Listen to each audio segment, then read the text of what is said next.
ची सेवा विस्कळीत झालेली आहे। नेरूळमध्ये तांत्रिक बिघाडामुळे सेवा विस्कळीत झालेली आहे। पनवेलहून ठाण्याला जाणारी लोकल सेवा ठप्प झाली आहे। प्रवाशांचे रेल्वे ट्रॅकवरून प्रवास सुरू आहे।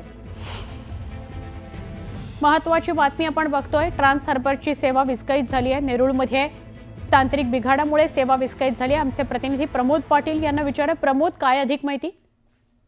पनवेल आणि ठाणे ही जी लोकल आहे की साधारणतः 9 ते 9:30 दरम्यानमध्ये नेरूळ या स्थानकामध्ये तांत्रिक बिघाड झालेला आहे आणि त्यामुळे त्या ठिकाणी ती बंद पडलेली आहे। तांत्रिक बिघाड काम सुरू आहे। काही क्षणातच, काही वेळातच जी लोकल बंद पडलेली आहे ती पूर्णपणे पूर्ववत येण्याची शक्यता आहे।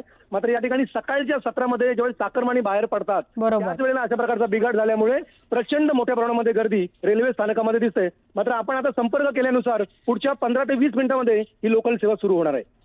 नक्की प्रमोद, धन्यवाद माहिती दिल्याबद्दल। पण तोपर्यंतचा जो कालावधी आहे ट्रेन बंद पडल्यानंतरचा, त्यामुळे अनेक जण रेल्वे ट्रॅकवर उतरले आणि पुढे मार्गस्थ झाले।